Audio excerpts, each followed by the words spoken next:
Hello again. I'm Richard Watson, and this is Anglais the Easy Way.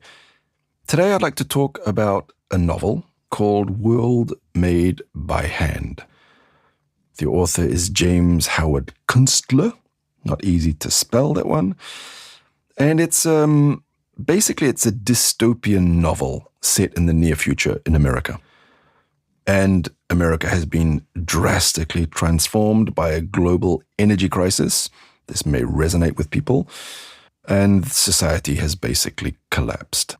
Now, anybody who reads science fiction or maybe fantasy or whatever may be used to dystopian future novels with apocalypses, etc., etc.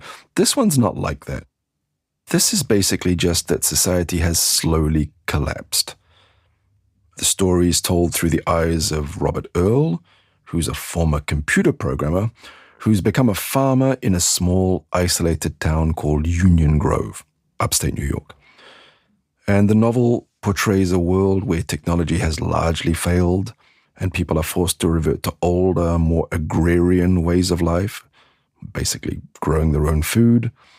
It depicts the struggles of individuals trying to adapt to this new reality, where survival depends on physical labor, community cooperation, and a return to pre-industrial skills.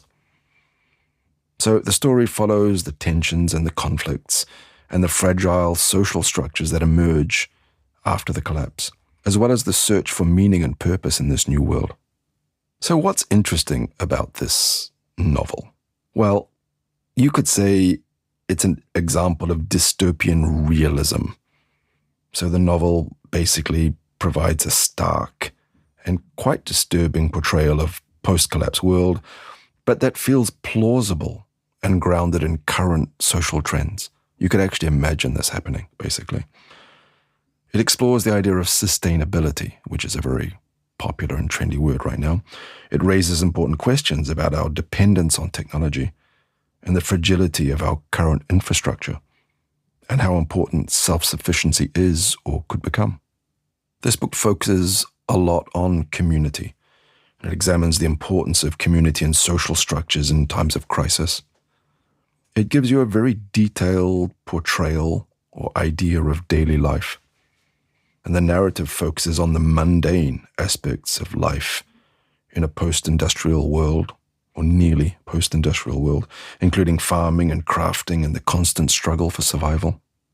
And it has some quite thought-provoking ideas. It explores ideas of resilience and adaptation and the meaning of progress in the face of systemic failure. So who will like this book? Well, readers who are interested in dystopian and post-apocalyptic fiction, for sure. People who enjoy stories that explore the consequences of social and environmental collapse. It could be people who are attracted to novels that focus on character development and social dynamics, who are interested in themes of sustainability and resilience and changes and the loss of our modern way of life. And people who appreciate writing that's both reflective and critical of contemporary society. Now, who won't like this novel? Well, people who want fast-paced action in a novel. People who want utopian visions of the future. People who want things to be positive, basically. People who don't like novels that focus a lot on the normal, mundane details of life. Or people who want lighter or a less challenging read. Or it could be people who don't want a book that criticizes our modern society. Just to give you an idea, here are a couple of reviews of the book. The New York Sun says, "It's superb, an extraordinary, suspenseful, deeply affecting yarn," which means story, "that very successfully weaves together elements of science fiction, the Western, and even magical realism. Read this book." That's pretty positive. Another one by Plenty. It says, "Made by Hand is a powerful novel and a warning from a future we must escape. It shows the strength of a community coming together out of need, but also shows us a lawless world of suffering. Kunstler is a prophet. His vision is sharp and illuminates the world to come if we don't change our ways now." So 2 extraordinarily positive reviews. Another one is, "It's hard to imagine that a post-apocalyptic world could be so tedious."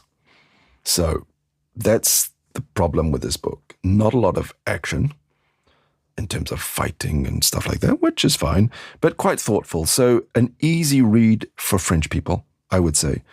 A lot of normal actions, a lot of quite, it's almost like a non-science fiction novel, if you want to put it that way. Maybe I'll give you a few quotes, and you'll see these are quite easy quotes, nothing too difficult here. The old ways weren't so bad after all. Talking about traditional life, I guess. The world was not the way they thought it was. The past is a foreign country, and they do things differently there. And technology was not the answer to everything. Community was everything. You simply could not survive alone. And the most important thing that you have is the ability to rely on those close to you. I'll give you one more. The greatest threat wasn't the absence of technology, but the absence of moral values. So yeah, nothing too difficult. Quite an interesting read. I enjoyed it. Quite slow-paced, so read it on a slow day when it's raining or something like that. But have a look, see what you think. Quite realistic, not far in the future, which makes it quite believable. Anyway, enjoy that. I'll catch you next time. Don't forget to subscribe.